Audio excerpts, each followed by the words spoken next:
ADR. Promoting dialogue. It's midday in Dakar, 1 o'clock in Lagos. Good afternoon and welcome to Newslink on West African Democrats Radio, broadcasting on 94.9 FM around the world at wadr.org. Coming up in the news. Ghana is once again credible, stable, and open for business. That's Ghana's finance minister presenting 2026 budget. However, analysts react as parliament set to debate today. But we have not seen much about the flagship programs embedded in the 24-hour economy. Ivorian Security Council reveals over thousands arrests and severe security injuries October 2025 presidential election. Nigerian government held imposition of 15% import duty on petroleum products. The import of it will be the increase in the landing cost of the petrol product, and that cost will be passed on to the consumer, the average Nigerian. In Benin, Communication Authority withdraws the frequencies of 5 private radio stations for broadcasting violations. Please stay tuned for details of these stories and more. West Africa Democracy Radio. It's you speaking. My name is Sankule Janko. Glad to have you joining us this afternoon. Let's begin in Cote d'Ivoire with updates on the October 25 electoral assessment by the National Security Council. Chaired by the Ivorian head of state, Alassane Ouattara, the council revealed that around 10 deaths, many injuries, and hundreds of arrests were made during the election period. The body had been tasked with carrying out an operation called Esperanza to ensure the smooth conduct of October 25, 2025 presidential election. The operation helped prevent a post-electoral crisis. Here is Abdullahi Hassan with the rest of the details. The first meeting of the National Security Council after the October 25 presidential election was chaired by the Ivorian head of state, Alassane Ouattara, on Thursday at the Presidential Palace. Reviewing the security operation carried out during last October's presidential election, the National Security Council welcomed the overall climate of peace and stability that prevailed during and after the vote. To prevent a post-electoral crisis, the operation, named Esperance and led by the Council, resulted in the arrest of more than 1,650 people across the country. Authorities also reported 11 deaths and 71 injuries during what they described as isolated incidents that occurred on the sidelines of the presidential election. As a reminder, following a call from the opposition coalition, thousands of people demonstrated in Abidjan and in other parts of the country against President Ouattara's fourth candidacy and his re-election. Dozens of individuals were tried and convicted for disturbing public order. President Alassane Ouattara instructed the Minister of Justice to determine responsibilities and accelerate the judicial proceedings. The head of the National Security Council also instructed the Ivorian Minister of Security to extend until December 17 the ban on political parties and groups holding rallies. This measure is, according to authorities, intended to prevent public disorder as the parliamentary elections are scheduled for December 27. Abdullahi Hassan reporting there. In Mali, a former vice president of the National Transitional Council has regained his freedom after serving a one-year prison sentence. Issa Jim was freed on Thursday following his conviction by the Malian judiciary for insulting and offending the Burkinabe transitional president, Captain Ibrahim Traoré. Zina had also described as staged an alleged coup attempt against the military regime in Burkina Faso. Francis Boniface reports. Imprisoned since November 2024, Issa Jim returned to his family Thursday morning after serving a year's prison sentence. The former vice president of the Transitional Parliament had been convicted of insult and defamation through an information system. During a television program, the statesman questioned the truth of an alleged coup attempt in Burkina Faso announced by the military ruler, Captain Ibrahim Traoré. This also angered Burkina Faso's Higher Council for Communication, the nation's media regulator, which referred the matter to Mali's High Authority for Communication, HAC. In its communication, the council urged sanctions against the private television channel on which Issa Jim had spoken. Joliba TV News was subsequently suspended for 6 months. During his trial in Bamako, Issa Jim pleaded not guilty to charges against him, claiming that his statements had been misinterpreted and that he had never mentioned the name of the Burkinabe president, Captain Ibrahim Traoré. It was not the first time Jim had been convicted by the Malian justice system. In December 2021, he had already received a 6-month suspended sentence for undermining the credibility of the state. Francis Boniface with that report by WDR's Bamako correspondent Aliu Charm. In Nigeria, the Transitional President General Abdurrahman Tiani has promised the population national sovereignty and development. Tiani reiterated the government's mandate during a meeting in Agadez in the north of the country as part of his outreach tour to connect with the local populace. As Christopher Atiji reports, General Tiani's tour began last weekend. General Abdurrahman Tiani's visit to the Agadez region was highly anticipated by the local population. The authorities and civil society in Agadez have long denounced the exploitation of the uranium by foreign multinational companies, arguing that it has not truly benefited the people of the region. General Tiani's speech therefore focused largely on the management of natural resources. In a firm tone, the Nigerian leader declared that Niger's natural resources now belongs to the state and will henceforth benefit the population. He recalled that upon assuming power, he ordered the nationalization of several mining companies, particularly in the uranium and gold sectors, so that the proceeds could directly benefit Nigerian citizens. General Tiani also said he was particularly attentive to the concerns of the people of the Agadez region, promising to improve security, develop social infrastructure, and expand access to clean drinking water to ease local hardships. The head of state also took the opportunity to invite Nigerian business leaders to invest in sectors such as agro-processing. On the issue of food sovereignty, General Abdurrahman Tiani praised the government's efforts through the Grand Irrigation Program, from which Agadez has benefited, as well as the ban on exporting certain cereals, measures that he said has helped stabilize prices and prevent food shortages. Mutala Zubairi's report, voiced by Christopher Atijo. More stories coming up on West Africa Democracy Radio. Newslink continues. Elsewhere in Benin, the High Authority for Audiovisual and Communication has revoked the licenses of 5 private radio stations, Kufa FM, Atifa FM, Urban FM, Nostalgia FM, and Alpha FM. The stations had been off air for months despite repeated warnings. In its November 13 decision, the HAAC noted that the assigned frequencies were no longer being used, violating broadcasting commitments. The stations also failed to respond to calls to resume operations. The regulator says the move is meant to ensure proper management of the radio spectrum, which must remain available for operators who can use it continuously. The frequency withdrawals take effect once station managers are notified. Let's take you to Nigeria, where the federal government has suspended its plans to introduce a 15% import duty on petroleum products. The decision announced by the Nigerian Midstream and Downstream Petroleum Regulatory Authority comes barely 3 weeks after President Bola Tinubu approved the proposed import tariff on petrol and diesel. It was slated to take effect on November 21, 2025. Initiated by the Federal Inland Revenue Service, the policy targeted duty on the cost, insurance, and freight value of imported petroleum products. WDR's Osman Omar in Abuja reports that citizens and experts have welcomed the development. The federal government's move was expected to make imported fuel more expensive and encourage the use of locally refined products from facilities like the Dangote refinery and other modular plants.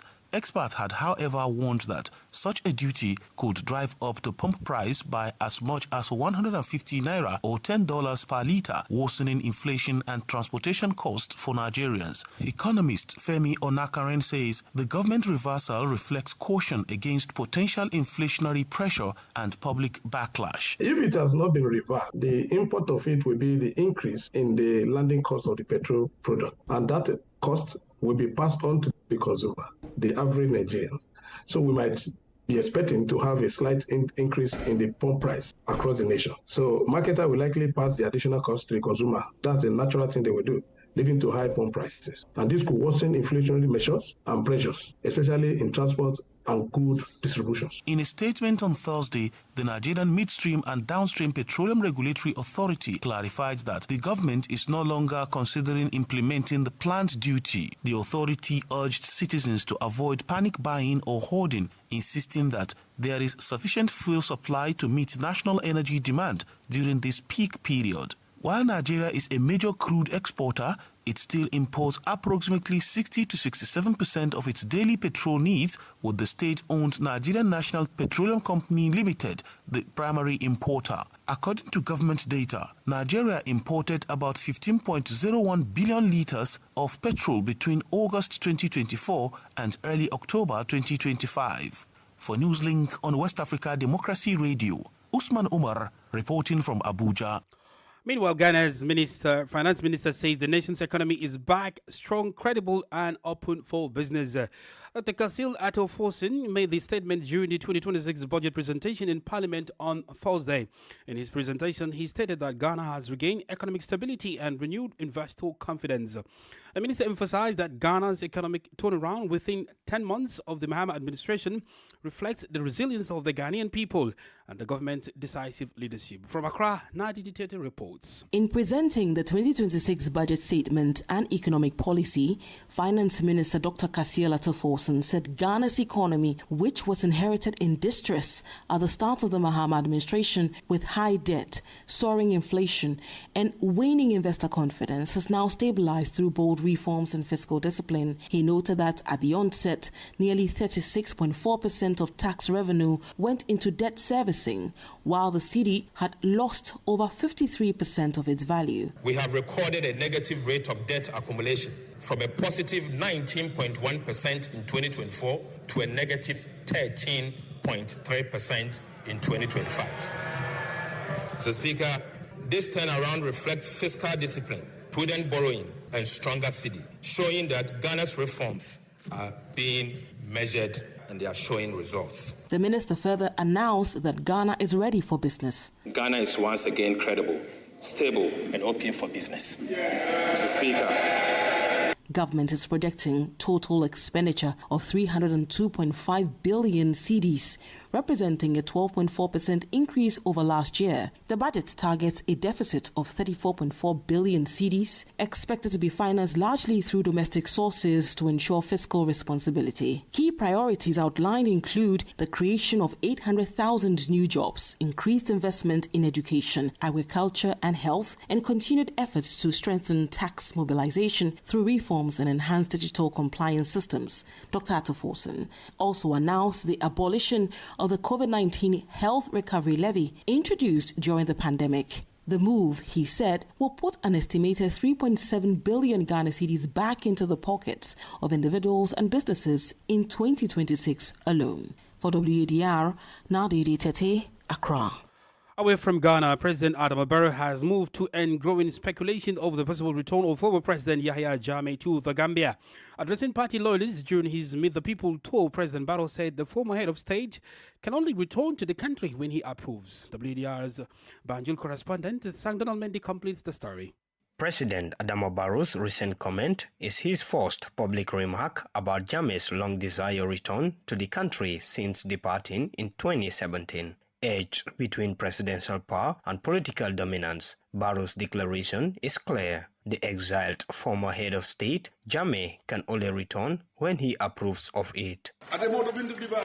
Modu Bintu Deba said here that Jammeh is coming back to the Gambia. I'm telling him that if you don't know someone, you will never know. President Jammeh cannot come to the Gambia if I don't want him to come. I think Jammeh himself knows that very well. He's a former president, and he no doubt knows the powers of a certain president.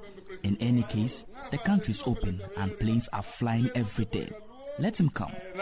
Adama Barrow's comments come weeks after Yahya Jammeh, via an audio broadcast in his hometown Kanilai, announced his return to the Gambia this month. While thousands of his supporters await his comeback on the streets of Banjul, there is a mixed opinion. Jammeh, like any other Gambian citizen, has the right to return to his country. There is no law that forbids Jammeh from returning. There is no law that restricts him from coming back home. But it is important that he is coming the necessary measures are put in place. Also sharing his perspectives on the development is Biran Gay, a researcher and political science lecturer at the University of the Gambia. I think one needs to give it a context. Legally speaking, I don't think it is an accurate statement that is backed by law, because one thing is certain: if Jammeh decides to return to the Gambia, it is within his right to do so, and I don't think anybody can stop him. Exiled in Equatorial Guinea, Jammeh's possible return continues to divide opinion as the Gambia prepares for the 2026 presidential election. For Newslink on West Africa Democracy Radio,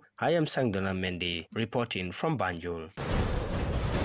You're listening to Newslink on West Africa Democracy Radio, broadcasting from Dakar, Senegal. Here is a reminder of our top stories. Ghana's finance minister presents 2026 budget as parliament set to debate today.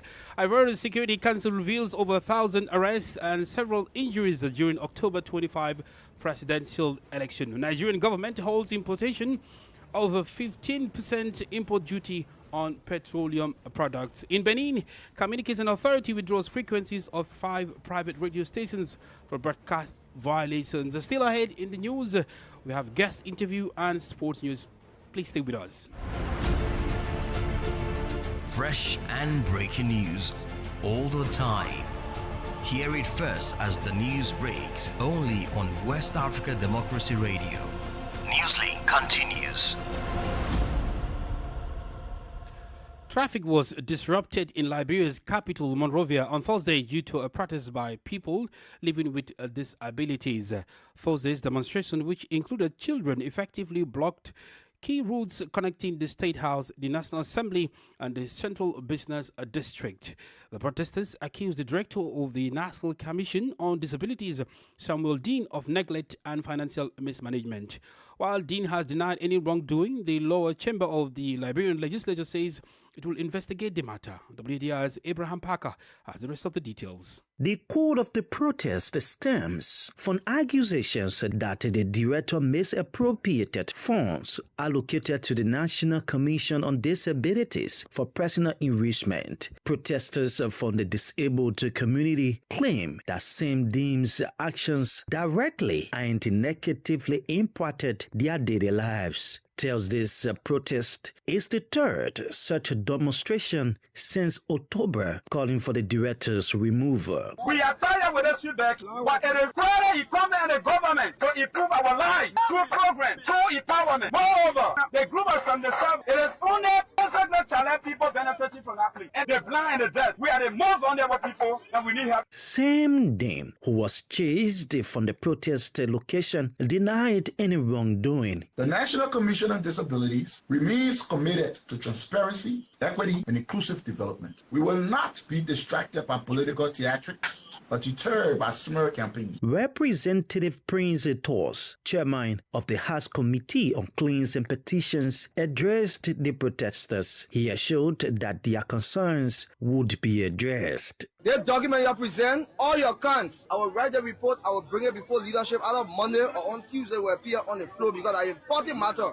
The National Commission on Disabilities, established in 2005 to do an act of legislation, is mandated to ensure the implementation of policies and programs that promote equal opportunities, accessibility, and participation for individuals with disabilities in all aspects of society. Observers say the allegations against Sam Dean set the stage for a potential investigation into the Commission's financial operations. For Newslink on WADR, Abraham Parker, Monrovia.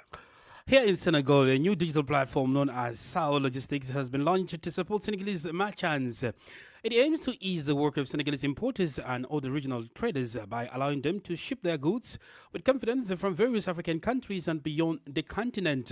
Speaking at the launch on Thursday in Dakar, Senegalese tech entrepreneur Racine Sarr has announced that SAO's services target 2 million direct users, including online shoppers, small and medium-sized enterprises, SMEs, and logistic professionals. Augustine Colley was there and filed this report. Racine Sarr is also the founder of the e-commerce platform Shop Me Away, a startup that promotes local products through a dedicated Made in Senegal section providing producers with broader market access. However, his new platform, OSIWA Logistics, enhances service interoperability, reduces costs, and encourages continental trade. In this context, Rasinsa says, the client segment we are addressing is different. So on shopmeway.com, individuals are bringing e-commerce parcels. For example, for this Black Friday, we will have a lot of customers who want to benefit from Black Friday, and they will use shopmeway.com. The businesses will tend to bring bulkier, heavier, more valuable cargo, such as full container loads, pallets, or items in bulk. Their needs are different. That's why they are addressed on that platform, sawa.shopmeway.com. Meanwhile, international business transactions come with challenges. Aida Jallo, Managing Director of International Best Business, a logistics company, highlights some of these difficulties. And the other challenge here in Africa is to try to convince the local authorities or the local different Ministry of Transport or Ministry of Trade and this kind of thing to better train the forwarders in the respect of international trade. Because in the port of Antwerp, I see a lot of containers coming from Africa and to be destroyed. Just because when the forwarder ships the containers, they don't very feel the form or don't put the right thing in the right cars. OSIWA Logistics operates across the entire value chain, from the country of origin to the final destination. Senegalese tech entrepreneur Racine Sarr believes in unlocking global shopping for African consumers. Augustine Coley filed that report. Politics, analysis on major news, social matters, and all. This is A Guest. Augustine interview this afternoon focuses on Ghana's 2026 budget, which was submitted to Parliament by Finance Minister on Thursday. During his presentation, Dr. Kasil Atto-Forson stated that Ghana has regained economic stability and renewed investor confidence. The minister also emphasized that Ghana's economic turnaround within 10 months of the Mahama administration reflects the resilience of the Ghanaian people and the government's decisive leadership. Well, to analyze this statement, we are joined by Evan Nuno, a Ghanaian economist who provides analysis of the budget. Take a listen. Ghana has recovered from some form of recession based on the various macroeconomic indicators. For example, inflation is now 8%, single digits, and we came all the way from 23% as at December last year. This government took over around 23% of inflation, but has brought inflation down to 8%. As we speak now, monetary policy rate, which used to be around 28%, is around 21%. As we speak now, exchange rate, which used to be around $17 cedis last year, November, is now hovering around $1, 11 Ghana cedis. So I think that when you judge by how various macroeconomic variables are faring, we can easily say that Ghana has recovered. But then when you target inflation, obviously it has implication on employment. So we still have a lot of work to do in terms of boosting employment and economic activities as we enter into 2026. The minister said during his submission that Ghana has regained economic stability within 10 months of the Mahama's administration. In your analysis, is this time frame realistic for a genuine macroeconomic turnaround? Well, in terms of the variables we are talking about, it's quite realistic because normally when you are boosting things like agriculture, manufacturing, industry, it takes a bit of time because it needs structural transformation.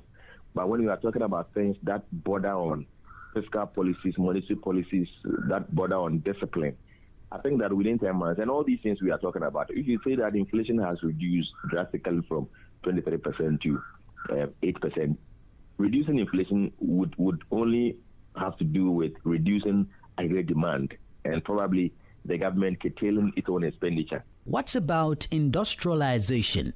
Is the economic growth also been attributed to industrialization? Our economic growth has been fueled by the services sector and partly by the agri sector, but industry has been performing woefully bad. I think that in the year 2017, industry did well, but quite apart from that year, the performance of industry has not been substantial. And even though we've been experiencing impressive growth rate, that of industry has not been very impressive. So I think the government must pay attention to industry, because once the economy is growing but industry is not growing, then the growth is more of not a healthy one. In Ghana, we will say that it's a kind of koshoko growth. You know, when you grow and when a child is growing and the stomach is protruding and the child doesn't look healthy, that is koshoko. And so if your economy is growing but agric and industry are not doing so well, then but services is fueling the growth, then that is not proper growth. So I think the government must pay attention to industry and also the 24-hour economy. I'm sure you've heard about it before. That had been a major campaign strategy of the government. But we have not seen much about the flagship programs embedded in the 24-hour economy. So I think that the government must do well by opening the 24-hour economy policy up and then telling us how much budget we are giving to each of the flagship programs under the 24-hour economy. Then we all be clear in our minds going forward how the 24-hour economy will be an integral portion of the transformational agenda within the economy. Evans Nuno is a Ghanaian economist. Well, in sports, Nigeria are just one win away from the Intercontinental Playoffs after a 4-1 extra-time victory over Gabon in Rabat on a Thursday evening. Victor Osimhen scored twice, adding 2 goals from Ako Adams and Chidere Ekuje.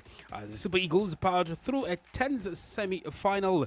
They now face DR Congo on Sunday for a place in the FIFA Playoffs tournament and a potential ticket to the 2026 World Cup. DR Congo booked their spot with a hard-fought 1-0 win over Cameroon, sealed by a stoppage time strike from Captain Fantastic Chanchel Mbemba. Nigeria versus DR Congo kicks off Sunday at 2000 hours local time in Rabat, with both teams 90 minutes from keeping their World Cup dream alive. West Africa, democracy. We've come to the end of this edition of Newslink on West Africa Democracy Radio, broadcasting from Dakar, Senegal. Thank you for listening. And many thanks to Mustafa Sek and Maudou Ju for the technical assistance. Do interact with us via our social media platforms, X and Instagram and Facebook, WADR English. We stream live at wadr.org. I am Sankule Janko. Good afternoon. And many thanks to you for listening to Newslink via Hot 104.3 FM, New Me FM 94.0, Hilltop Radio 104.7 FM, and Veritas Radio 102.9 in Banjul, the Gambia. We also appreciate our listeners in Liberia via Alternative Youth Radio 98.9 FM, Lofa County, Radio Kagama 94.5 FM, Nibe County, DCN Radio 91.3 FM, Riverside County, Wakat FM Radio, Banga, Liberia, Radio Baf FM 91.3 Sierra Leone in Nigeria, and Love 104.5 FM Abuja. For you listening via Radio Pad 95.1 Damango, Savannah region, and on Royals FM 104.7 Wenchi, Ghana, we say a big thank you. Remember, West Africa Democracy Radio is all about you, your views, and your opinions.